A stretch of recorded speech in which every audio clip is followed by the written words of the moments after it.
is the next best thing to Daniel Pink, and his name is Joe Barron.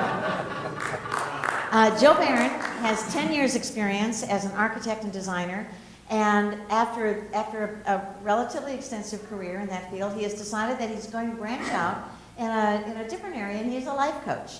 And he's going to be talking to us about organization, purpose, meaning, and a new frontier.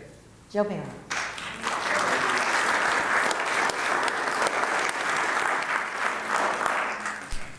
So I'm not David Pink, but I do know how to drive. So good morning to everyone. How's everyone doing today? Great? Better? Great? How many cups of coffee have you guys had already? Not enough? 6? 20? Any more than 6?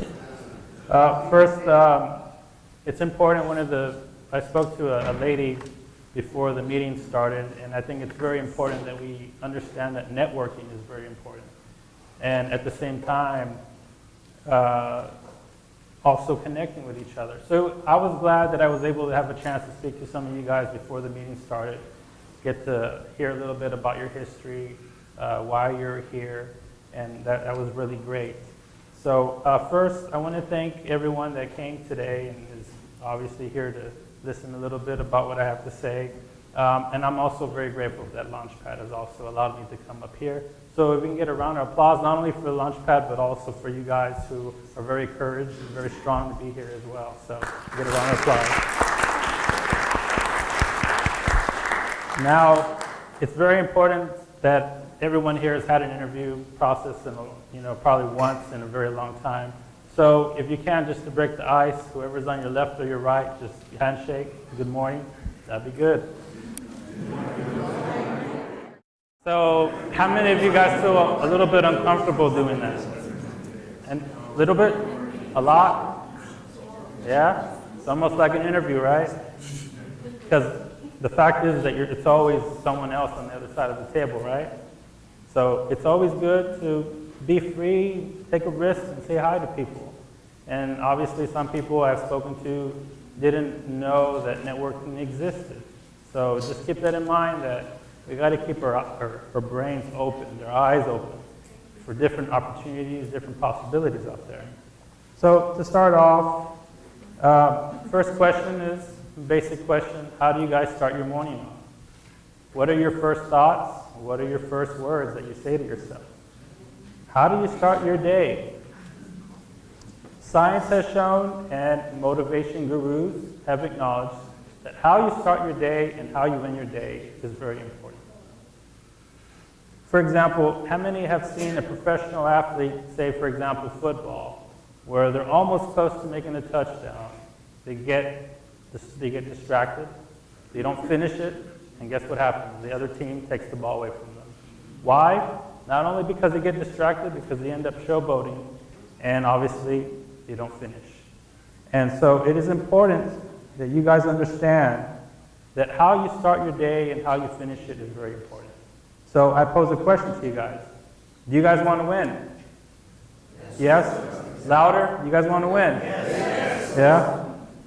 So now the most important part of the discussion, which is talking about me. Just joking. But so I want to start off with a little bit about my background.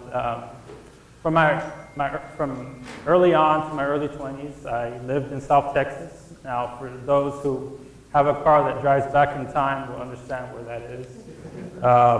South Texas is also known as the Valley. Now, being that I've been here for about 10 years or so here in Austin, I started to begin to wonder, why do they call it the Valley? It's flat, pretty much. Now, some of us know that, for those who have lived in California, know that that's called the Valley as well. So also at the same time, I come from a single-parent household, went to college, broke, and far away from home. Professionally speaking, that I work for a living, my track record is follows. I've been fired once, I've been laid off once, and I'm currently looking to leave my current job to pursue my passion. Now, a few of you guys mentioned that it's very important to acknowledge that fact. And I think it's important that even if I'm up here on stage or someone else is up on stage, that they acknowledge that we do go through situations in our lives.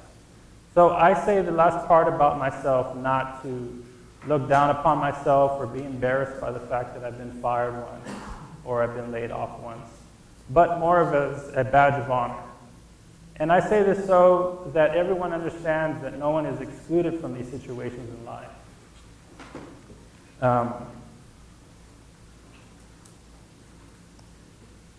And as well, I have also been involved in Launchpad a very long time ago. Some of you guys, I was very surprised you guys remembered me. One person did. But I was in the same situation that you guys were in a long time ago. I've sat where you sat. So that's very important to acknowledge that I have also, and my first job that I got after college, this was during 2008 period. I actually got a job during that period of time. The reason why I got fired, first off, when you start young, you have these illusions of grandeur. You want to have a sports car, want to have a mansion, want to make thousands of dollars. So in my case, the job that I had at that point in time, an opportunity arose. And it arose, and I realized that, hey, this would be cool if I took on that next step. Not realizing that I wasn't prepared for it. I didn't have the skills, and I wasn't up to the par. So I took it on, and obviously it was a big surprise. It was more than what I could handle.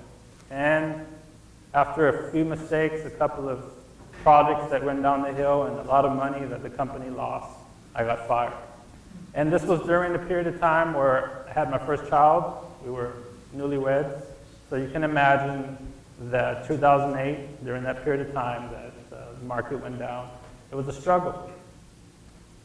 And I know a lot of you guys at this point have been in this journey for a while, and it can be discouraging, and I got discouraged as well. So that's also a part of it too, is that I have also been through the roller coaster of emotions through these situations as well. But one thing that has kept me up is my resilience to continue to push on, because not, like I mentioned before, I was a father, I have a family to take care of, and especially as a male figure, you know, that stress that you have on yourself to continue on and to find ways to find financial resources to provide for your family can be very hard. So how many feel right now that where you are right now is where you should be? Can I get a raise of hands? Couple? No more hands. So where should you guys be then? For those that didn't raise hands. Working at a job. Now, obviously, we can see the negative part, like we're looking for a job. But we can also say that, hey, through these mistakes, maybe I can learn something different about myself.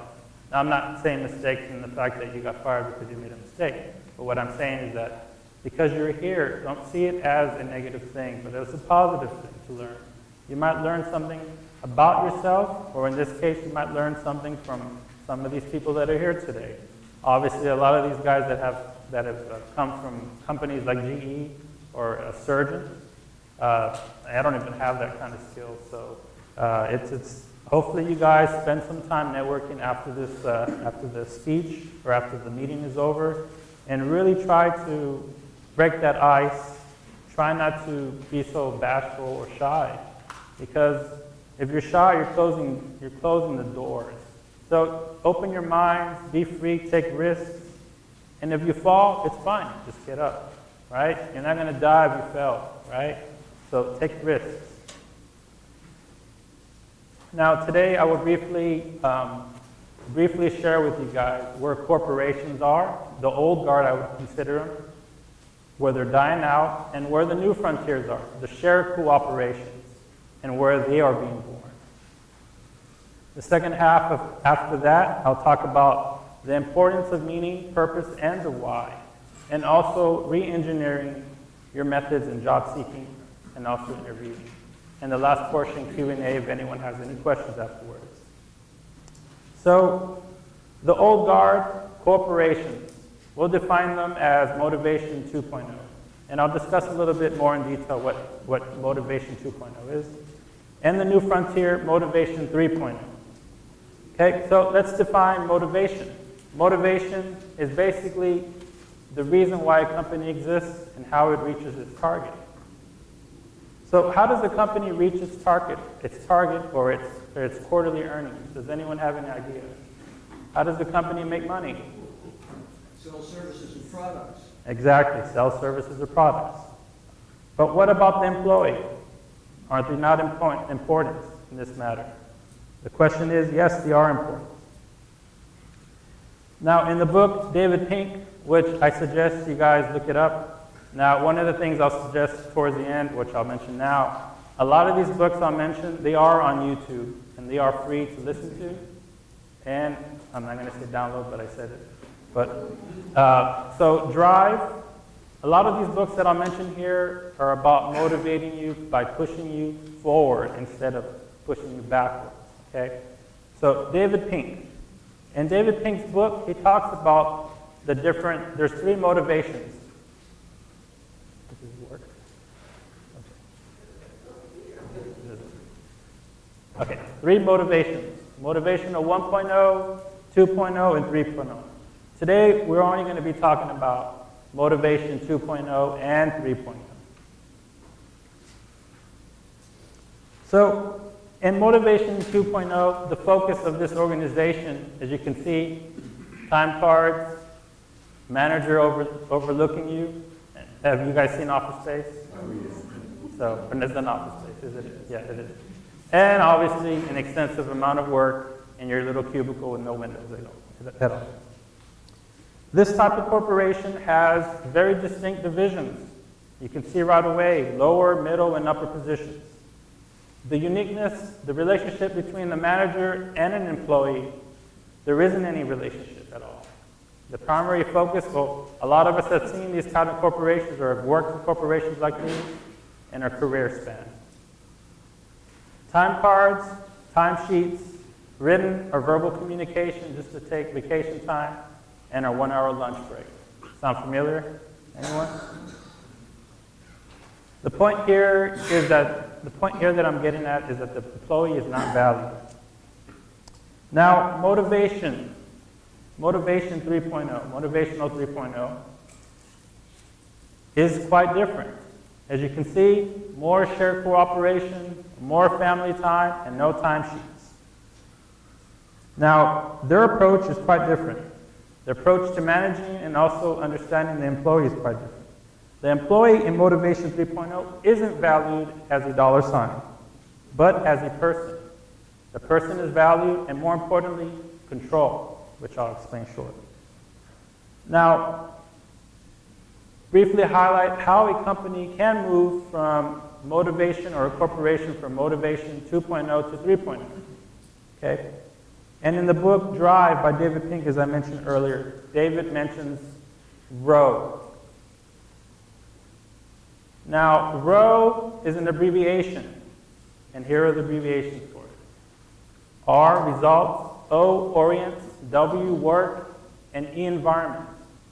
Now, there are companies out there that are using this type of work model if you choose to look for them. One of them that I'll be mentioning is Best Buy. The concept of ROW was designed by two now ex-HR employees from Best Buy. And it is probable that what occurred during their employment is that they saw a dysfunction in the overall process of Best Buy. And therefore, they started to look for the answer, the why. Why was it a problem? And they probably came up with two things, value and control. So, control. Why is control important? Does anyone know why control is important? Do you guys like control? Do you like control over your lives? Yes. So that's important. So the new frontier, as I mentioned, is Motivation 3.0. Motivation 3.0 gives the control to the employees instead of the manager. The point during these, so basically, during Motivation Corporation 3.0, There is no control for the manager, no control for the bosses, no control for the coordinators to ask two questions. Where are you and what are you doing? Now you're probably asking, are these companies, do they exist? And true, they do exist. They do exist and they are for real. Now the other overall question is, do these employees even work during this period of time of 8 hours? Actually, there is no more 8 hours. Furthermore, there is no time caps on vacation time. And how many hours you put in the office, because to be honest, in these corporations, you don't even have to work in the office. You work where you want.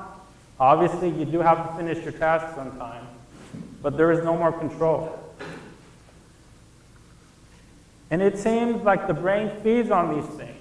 There has been multiple case studies written on the concept of row, especially on how effective it is. The results are always on the upside. Productivity increases, the overall morale of the company greatly increases as well, and more importantly, the employee feels valued instead of disvalued. Now, I'll give you an example. How many have heard of Southwest Airlines? Everyone. Has anyone flew on Southwest Airlines? Probably a lot of them. So here's another book that is very good if you want to learn a little bit more about management, and again, a little bit more about companies that deal with Motivation 3.0. Now, in this book, Judy Cattell talks about Southwest and why they're so different from every other airline out there. Now, there are some other companies, like JetBlue, that ex-employees from Southwest left and started their own airline. So, in the book, there is an example, just to paint a picture for you. There is a problem during the departure for an airplane. Two departments are involved. Guess what happened? Do you think, A, they actually spoke together and resolved the issue, or two, that they bickered and never found out why it happened? Anyone? Two? Yeah, so it would be two. Two, they bickered. They couldn't find out who made the mistake while other departments were trying to figure out who was at fault. Southwest, in turn, did quite the opposite, and this is the beauty of Southwest compared to other airlines. First, they communicated. Same situation. They resolved what went wrong, and they worked on how to improve it. Now, why did they do these things? First, it was because of the strong relationship everyone has in that organization. Second, it's because of their culture. Now, in Southwest, there is no middleman. No one is greater and no one is less in this organization. Everyone is equal. Everyone does their part. And as I mentioned, each person is equal to the next. And it is this common principle that keeps Southwest at the top of its industry every year. Now, I'm going to change gears right now, and we're going to talk about some areas that I think can help you in your process in growing. Okay, because right now I understand that some of you guys have started strong after you were either fired or laid off, and during a period of time, you've already kind of ran out of gas, right? So the idea here is think about longevity. Think about that. Don't think about burning everything you have initially so that in the end you don't have any more gas to go. As I mentioned previously, the idea of a professional athlete. He doesn't finish, doesn't get to the touchdown simply because what? He gets distracted or he loses focus. So stay focused. Now, confidence. Confidence can be two things, can be good and bad. Confidence and bad can be that you could end up starting to create fear for yourself, not trying to open up, not trying to create opportunities for yourself. Okay? The basis of fear is that you cannot handle it. And that is because there's no confidence in you. So you have to have confidence during this period of time, no matter how long it takes. You have to have confidence. The upside of it is confidence can lead to taking risks. Now, the idea here is that you have to take risks. Now, a lot of you guys are in one profession. I know I've heard some of you guys that are changing careers, and that's good. I don't see it as a bad thing. I see it as a good thing. And it might be that sometimes some of you guys, you may continue to focus on the career that you previously had and want to see how far you can get until you can find the same job that you had, same pay. We have to be realistic right now in the sense that if that doesn't work out, you must have something else in plan. Okay? So write things down. Set goals for yourself. Don't just use your mind, but write it down. What do you want? Where do you want to be? And how long will it take? Try different things. Test them out. Do they work? Do they not work? And adjust. Okay? Just like a program, just like a game, or anything else that you can think of. So have confidence. One of the people that I enjoy listening to is Jordan Belfort. Now, you probably know him or have seen The Wolf of Wall Street. Anyone have seen that movie or know about him? He is an experienced salesperson. Now, you may not believe this, or you may believe this, but all of you are salespeople, correct? You guys know why you're salespeople? Because you got to sell yourself. Now, what does it take for a salesman to be successful? What are the qualities the salesman has to have? Confidence. Honesty. Yes. Honesty, obviously. Now, obviously, Jordan Belfort learned from his mistakes, and he'll even mention that in some of his audiobooks. But yes, honesty. Now, another part too is, some of you guys mentioned money. Money, yes, money is important, but money is only a byproduct of your success. And success is the byproduct of your skills, your training. So, if you're stuck in a certain point in your life, or looking at only one location, you got to open up other doors and go towards them. Even if you think that it may not work out, you're never going to know if you don't try. So keep that in mind. Now, as a salesperson, it is not only confidence, it is not only your ability to approach a problem or your ability to sell a product, but it is also your tone. Because in cold calling, how many have done cold calling before? That's an important skill. Now, it's funny, but a lot of the old things that people used to do, obviously we're not doing anymore. But even writing a letter to, say, someone that you had an interview with, writing a letter, a handwritten letter, and sending it to them is very important. And why? Because no one does it anymore. So it's a rare, it's a niche, and these are things that you got to think about. You might have to think about, hey, what did people do back then? And maybe start doing that approach. My first job after I got fired, yes, I was down, but I didn't stop thinking about what did I need to do to support my family. So guess what I did? I drove around to these little suburbs, I call, where they're all small little businesses. Some of them don't even have names on their doors.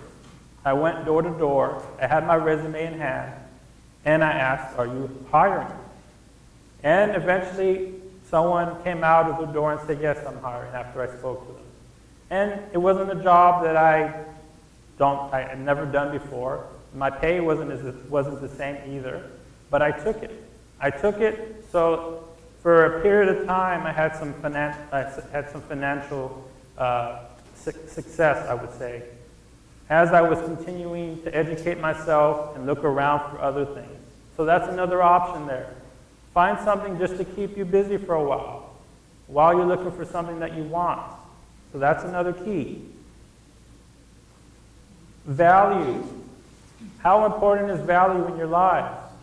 Are you guys looking for a company that just hires just anyone, or are you looking for a special company that you want?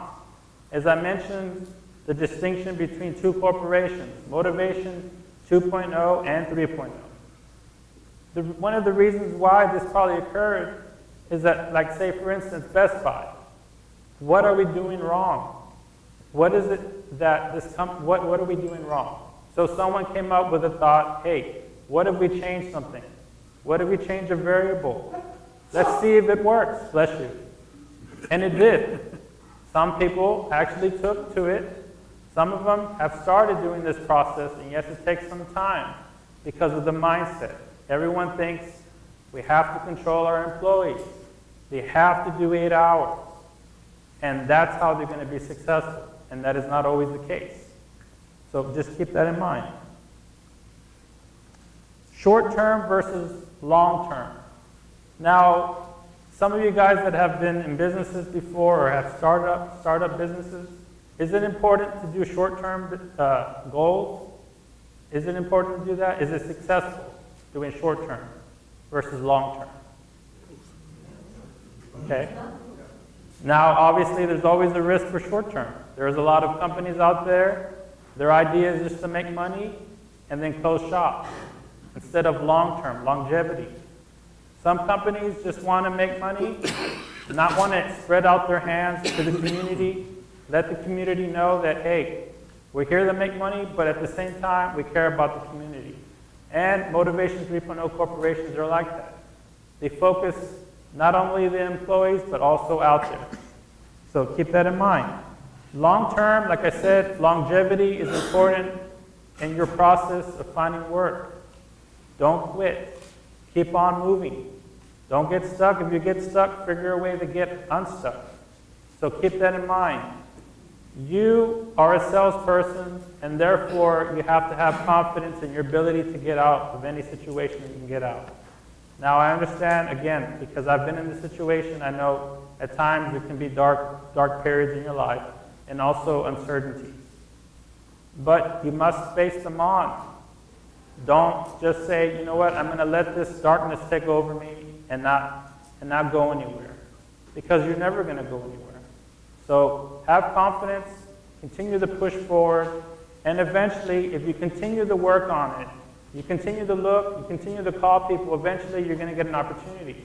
But if you don't call, now one of the things they say is that spending too much time on the computer is not a very good thing. Not only for your eyes, but for other things too as well. So again, open your mind. Spend a little bit of time online searching, doing resumes, updating your resumes, but also go outside of your house. Go door to door. Ask your neighbor. Maybe they want the lawn cut. Hey, the point is that you're working. Now, if you don't want to do that, educate yourself.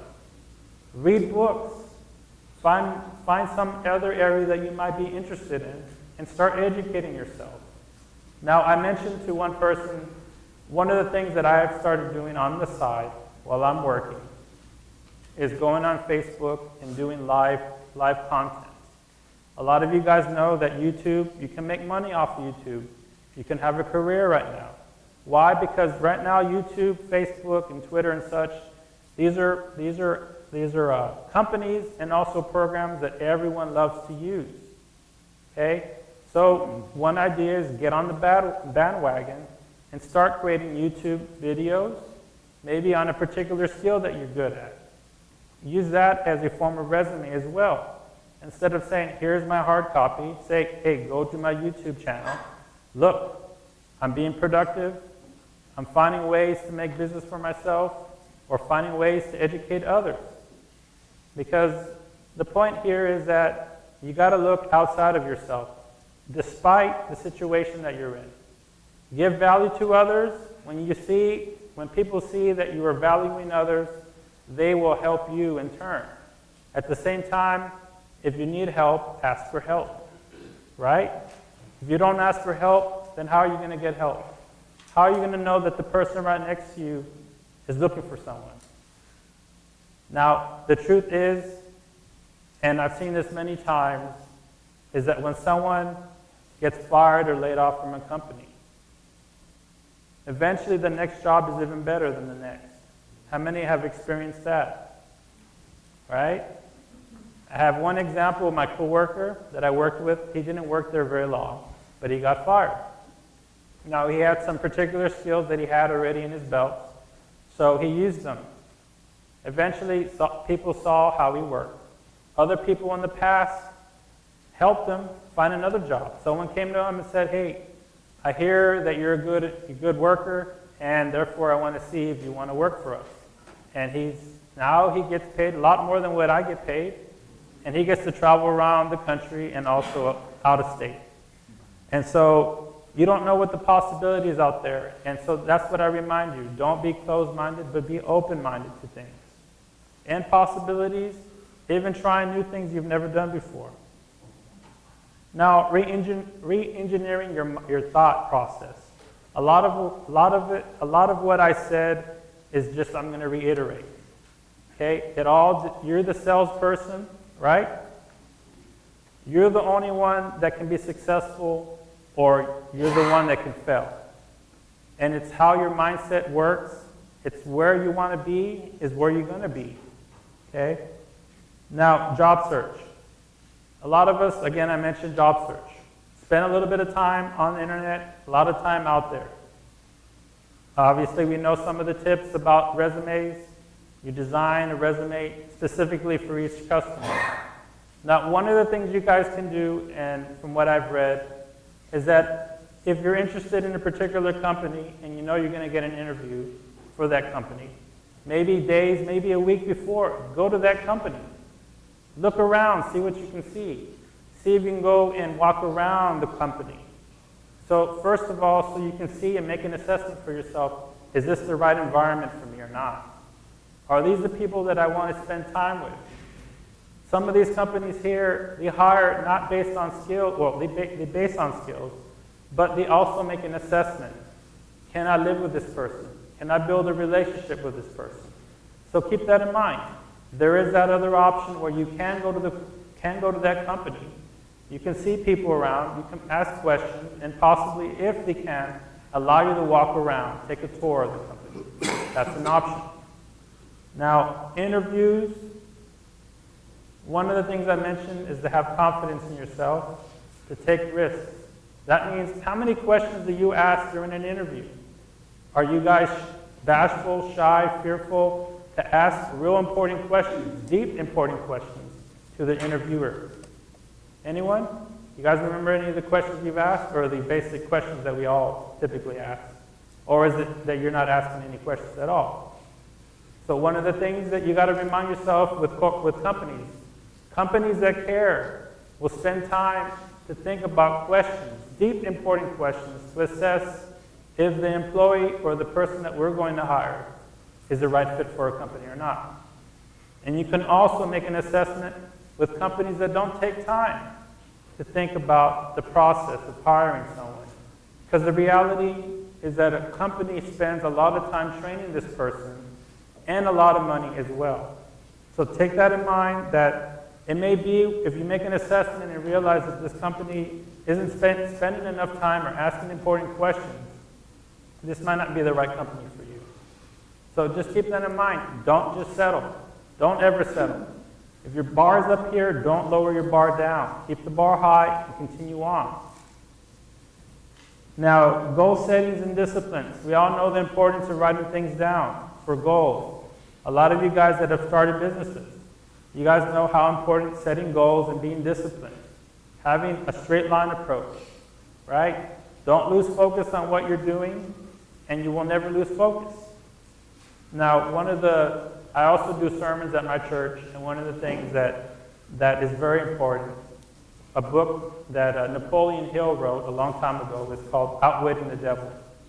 Now, the process of how the devil distracts you is a very simple process. First, you have focus, you get distracted. Guess what happens when you get distracted? You go off track, you go off road. Eventually, you start creating bad habits instead of good habits that lead you to the goal. After that, that habit leads to drifting. Drifting leads to nowhere land. You're gone. It's very hard to reverse that process again. So keep that in mind. Start with a goal, stay focused, don't drift, don't watch TV all day, don't play games all day. Stay focused on the goal, don't get distracted, and you will eventually reach your goal. Now, obviously, I can't tell you how to do it. I can't make promises and say that you will get a job by what I tell you, because in the end, it's all depending on you. Okay? So just keep that in mind. So I'm done with my speech. I thank you I thank everyone for your time. Does anyone have any questions and answers, or any questions for me? Anyone? No one? Yes. So the Best Buy situation, obviously, if you're working in the store, you have to be there. Yes. So is this just on the corporate level, or how do they do that? Well, it is on the corporate level, but obviously some companies like Walmart, for instance, you can't really do that, right? So you got to be realistic. Some companies can't reach that point, but they may offer other options. Now, I haven't worked for these companies, but you'll hear over time, hey, my daughter's working for Google or another company, and they got a daycare center, or they got a fitness center, or they provide breakfast for us. So that's another option that they reach that point. Obviously, they can't go full 360 where there's no one working in the office. Other times, sometimes it can't be that way. So, any other questions? Yes? Do you have any information that you want to share with us and how to connect with you? If you want to? Yes, I do have, I'll put if I can speak to you afterwards, I can give you my contact information. I have like 2 business cards and that's it. So, but as mentioned, I did define myself as a life coach, but I'm more in training. I'm educating myself to become one. And therefore, I can't say I'm not certified, and all I can say is that I provide content that helps you grow, doesn't help you get stuck, but helps you to continue to move on. But afterwards, I can give you my information I am on Facebook. I do provide content almost every week, and I stay that way. I do have a website, but it's inactive right now because I'm trying to start off small. That's another good thing. Start off small, master what you know, become proficient in it, and then you can move on to the next step to get even better. So don't just have this big idea of what you want. Stay small, narrow your focus, and little by little, the whole point is here is developing your skills. But you have to spend time and be disciplined to do them. So just keep that in mind. Any other questions? Yes? What made you want to become a life coach? Well, one of the things I love doing is providing value to people. That's why I'm here.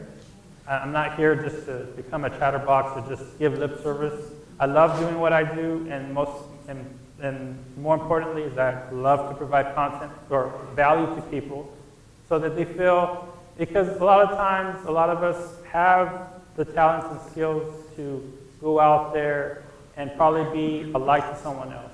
As someone says, when I come up here, I want to make sure that the person is better off than where they were before. So I keep that in mind.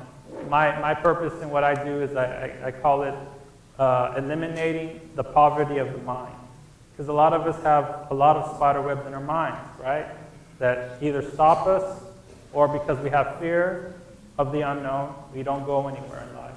And that's where I was for a while, until I realized, hey, where I'm at right now, this is not where I want to be. The job that I'm at, I'm not happy with. It's not providing me value. I don't feel value. And so therefore, I took the risk, and I started to do what I love to do. Now, obviously, I started off providing live content. That means me being in front of a camera. It has taken me a little bit to get more confidence in doing it, but I'm getting better because first, I took the risk, and I continue to do it, and as you practice, guess what happens? You get better. So that's fun. Yes, anyone else? Yes? You mentioned, and I like that very much, creating a YouTube on something that you do very well, Yes. and that would be yet another, besides a website. Yes. In fact, I do have a website for my prior position, and it doesn't have video, so it could have a YouTube, for example. Yes. I have found nothing but very expensive offers to do a YouTube, and caution against just doing something very amateur. Do you have a good resource you could recommend to get a good YouTube at a reasonable price? No, I don't. But as far as price, where I'm at right now, at this stage in time, I'm right now figuring out, because right now I just use my phone.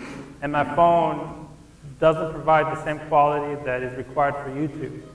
So right now I'm looking for, like GoPro, for instance. It's not expensive, but it's a useful tool to record. GoPro. There's also, GoPro also has, some other company has made something like GoPro that's a little bit cheaper in price, but the same quality as well.